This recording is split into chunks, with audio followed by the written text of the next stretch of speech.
Hello दोस्तों, कैसे हैं आप। मैं इस समय हूँ हरिद्वार में, ड्राइव कर रहा हूँ। हम लोग आए हैं दिल्ली एनसीआर से और हरिद्वार पहुँचे हैं। अभी सुबह का वक्त है और आप जानते ही हैं कि हरिद्वार जो है चार धाम यात्रा रूट का सबसे अहम पड़ाव है। लेकिन इस वीडियो में मैं आपको ये बताऊंगा कि अगर आप चार धाम आने का प्लान कर रहे हैं तो क्या क्या एहतियात ज़रूरी है, क्या क्या सावधानियां ज़रूरी हैं। तो मैं इस वीडियो में आपको ये ज़रूरी बातें बताने जा रहा हूँ।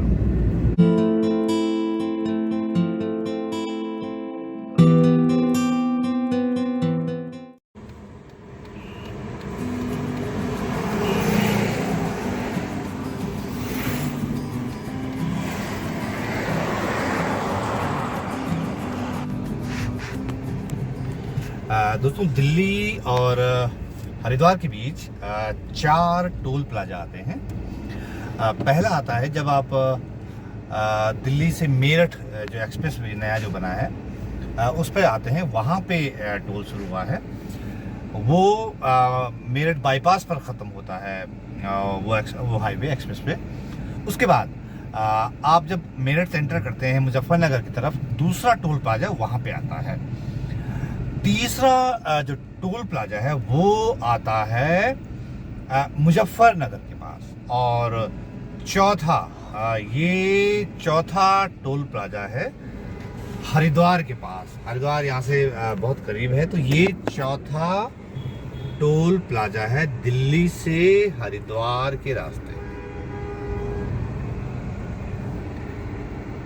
अब ये जरूरी है कि आपकी गाड़ी में फास्ट टैग जरूर लगा हो, उससे आपको सुविधा होगी, वरना आपको डबल चार्ज करना पड़ेगा। तो फास्ट टैग से टोल प्लाजा पे आपको आसानी होगी, क्योंकि गाड़ी को उतना समय नहीं लगेगा, वरना बड़ी मुश्किल हो जाएगी। तो चार टोल प्लाजा दिल्ली से हरिद्वार के रास्ते में आते हैं, जैसे मैंने आपको बताया।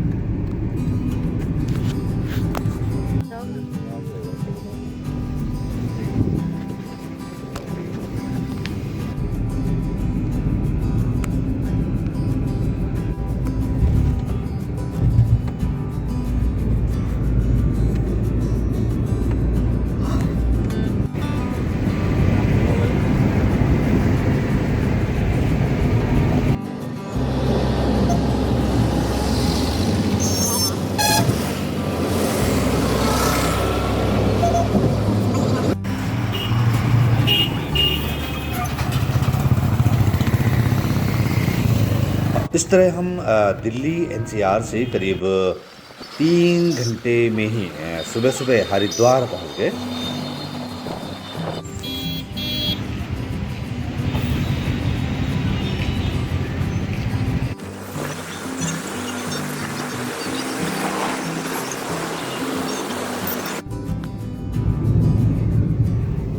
हरिद्वार से हम बढ़े ऋषिकेश की तरफ, जो कि चार धाम यात्रा रूट का एक और अहम पड़ाव है और जहाँ से पहाड़ शुरू होते हैं। ऑल वेदर रोड जो है वो शुरू होती है।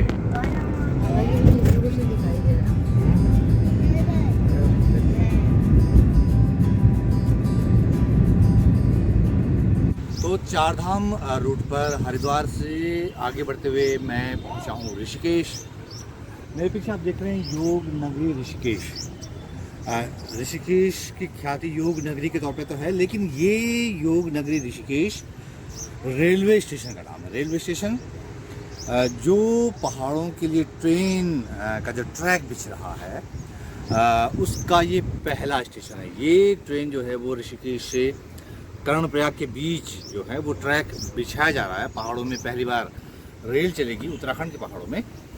तो मैं ये कह रहा था कि अगर आप दिल्ली एनसीआर से या कहीं और से प्लान कर रहे हैं चार धाम यात्रा पे आने के लिए, तो मेरी एक सलाह ये है कि जब आप चलें वहाँ से, तो सबसे ज़रूरी चीज़ ये ध्यान रखिएगा कि अर्ली चले, मतलब जल्द निकलें, चाहे आप सुबह 4 बजे, 3 बजे, 2 बजे, जब भी आप चाहें अर्ली निकलें, ताकि उससे होगा ये कि आप जल्दी इधर पहुंच जाएंगे और फिर आगे आपको दिक्कत नहीं होगी। मैं ये ऐसा इसलिए कह रहा हूँ क्योंकि हम लोग दिल्ली एनसीआर से चले सुबह करीब करीब 4 बजे और हरिद्वार पहुँचे 3 घंटे में हम हरिद्वार पहुँच गए। क्योंकि सुबह का वक्त होता है, ट्रैफिक कम होता है, तो आप ढाई से पहुँच जाते हैं।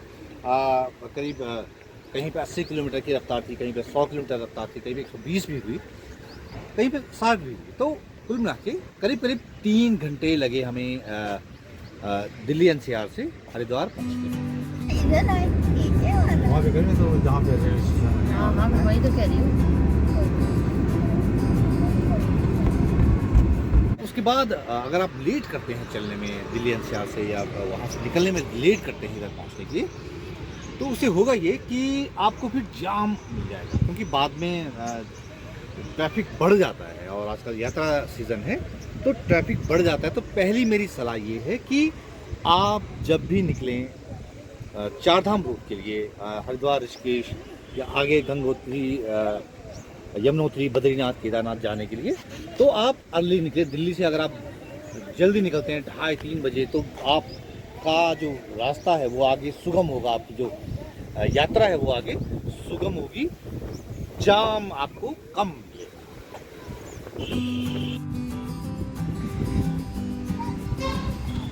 दरअसल कोरोना काल के 2 साल बाद फुल फ्लेज यात्रा सीज़न है इस समय और यात्रा चरम पर है। बहुत रश है, बहुत ज़्यादा रश है। हरिद्वार में भीड़ है, ऋषिकेश में भीड़ है और ये जो भीड़ है ज़्यादातर का रुख जो है वो पहाड़ों की तरफ है। ऋषिकेश के बाद आपको पहाड़ शुरू हो जाएंगे, चार धाम का रूट जो है वो शुरू हो जाएगा, जिसको ऑल वेदर रोड भी कहा जा रहा है। तो वहाँ मैं उस रूट पर मैं आपको ले चलूँगा, वहाँ क्या क्या एहतियात आपको बरतने चाहिए वो भी आपको बताऊँगा। तो अभी ऋषिकेश से आगे बढ़ते हैं।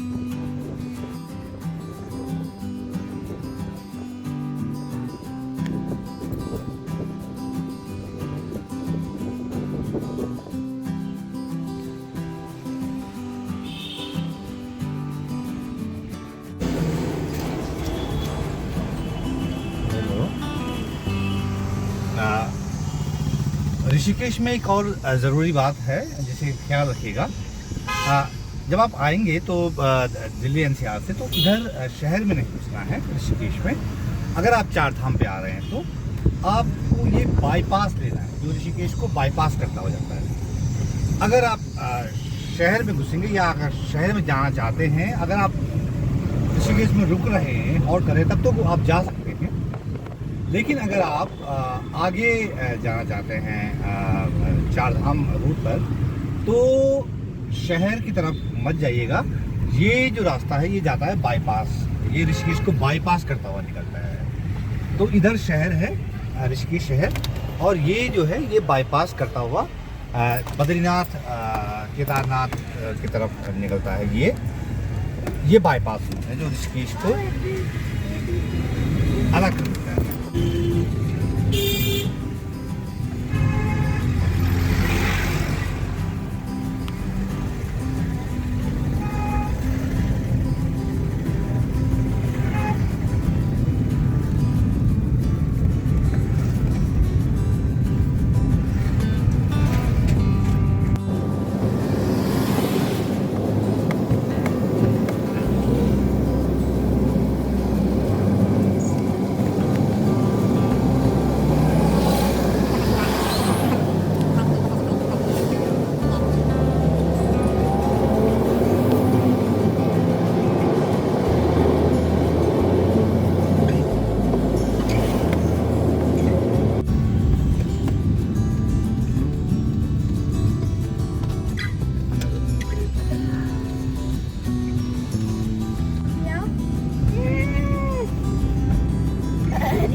ऋषिकेश से चार धाम यात्रा रूट की तरफ बढ़ते हुए पहाड़ शुरू हो जाते हैं, जैसे आप जानते होंगे। अक्सर होता क्या है कि जो लोग मैदानों से आते हैं, दिल्ली एनसीआर से आते हैं या दूसरी जगहों से आते हैं, यूपी से आते हैं या हरियाणा से आते हैं, इस तरफ चंडीगढ़ से आते हैं, अक्सर मैंने बहुत लोगों को सुना, मतलब वो डरते हैं पहाड़ में ड्राइव करने से। ऋषिकेश के बाद चूँकि आगे पूरा पहाड़ है, तो यहाँ ड्राइव करना उतना मुश्किल भी नहीं है। कुछ बुनियादी चीज़ें ध्यान में रखनी होती हैं, जैसे ये कि चूँकि पहाड़ में घुमावदार सड़कें होती हैं, तो 2 लेन, ये जो चार धाम रूट है, आपको अपनी लेन पकड़ कर रखनी है। ये बेसिक फंडा है सुरक्षित जो है चलने का, पहाड़ों में सुरक्षित ड्राइविंग का, कि आप अपनी लेन को पकड़ रहे हैं। लेन का उल्लंघन करेंगे तो उधर से, चूंकि आपको ये इस तरह जिगजैग होता है, उधर से जो दूसरी गाड़ी आती है वो पता नहीं चलेगा आपको कि कब किस मोड़ पे आ रही है। तो लेन का उल्लंघन करेंगे तो सामने वाले से टक्कर होने की संभावना है। तो इसलिए पहली शर्त ये है पहाड़ पर ड्राइविंग करते हुए कि अपनी लेन पर चलें।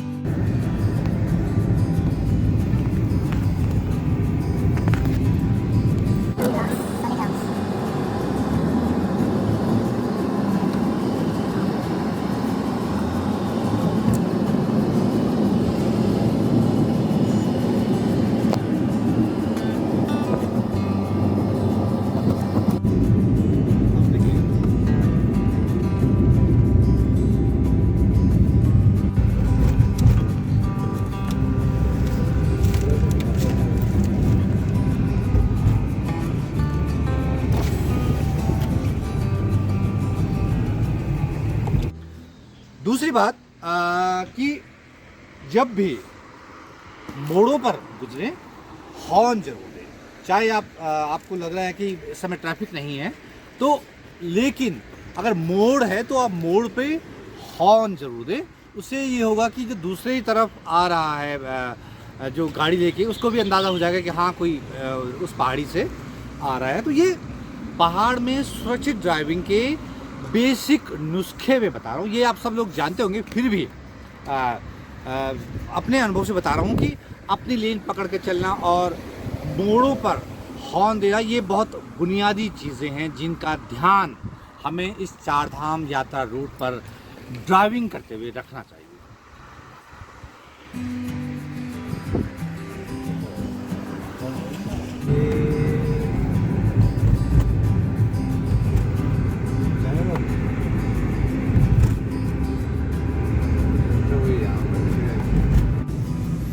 पहाड़ पर सुरक्षित ड्राइविंग का एक और जो फंडा है वो ये है कि अगर आप मोड़ पर हैं, जैसे पहाड़ में ये अभी मोड़ है, तो कभी भी ओवरटेक नहीं करना है। ओवरटेक नहीं, ये बहुत बुनियादी चीज़ है, ये जो ड्राइव कर रहा है उसको पता होगा। लेकिन पहाड़ में अक्सर लोग गलतियां कर जाते हैं। जैसे आगे एक बार दिखाएंगी बबीता आगे कैमरा, जैसे ये मोड़ है और पीछे से कोई गाड़ी अचानक मुझे ओवरटेक करती है तो सामने वाली गाड़ी से टकरा जाएगी। ये बहुत बुनियादी बात है जिसे ध्यान में रखना बहुत ज़रूरी है पहाड़ पर ड्राइविंग करते हुए। तो ये बेसिक चीज़ आप जो है चार धाम यात्रा रूट पर बहुत इसे ध्यान रखिएगा, क्योंकि यहाँ पर बहुत ज़्यादा रश है, लगातार गाड़ियाँ आ रही हैं और मोड़ हैं। तो मोड़ पर आपको बहुत सतर्क रहना है, तभी आप सेफ ड्राइविंग कर सकेंगे और इस सफ़र का लुत्फ़ उठा सकें, क्योंकि ये कुदरत के बीचों बीच आप गुजर रहे हैं।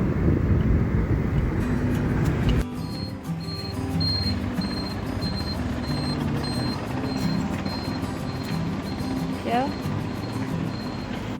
तो चारधाम रूट पर बढ़ते बढ़ते हम पहुंच गए हैं देवप्रयाग। ये देवप्रयाग है संगम नगरी देवप्रयाग। ये यहाँ पर दो नदियों का मिलन होता है, यहाँ पे बनती है गंगा।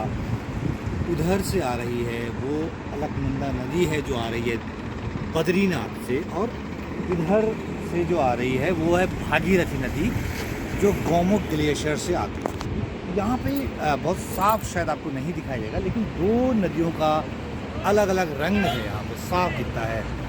एक मटमैली सी है वो अलकनंदा नदी है, और ये हरा हरा सा रंग दिखता है, ये भागीरथी। दोनों मिलती है, ये गंगा बनती है, उसके बाद वो जाती है आगे ऋषिकेश और हरिद्वार। तो ये संगम नगरी देवप्रयाग, जहाँ पर भागीरथी और अलकनंदा मिलकर बनाते हैं गंगा। ये गंगा नदी चली मैदानों की तरफ पहाड़ों से निकल कर। तो ये है वो चार धाम रोड जो हरिद्वार ऋषिकेश से होती हुई बद्रीनाथ और केदारनाथ आगे जा रही है।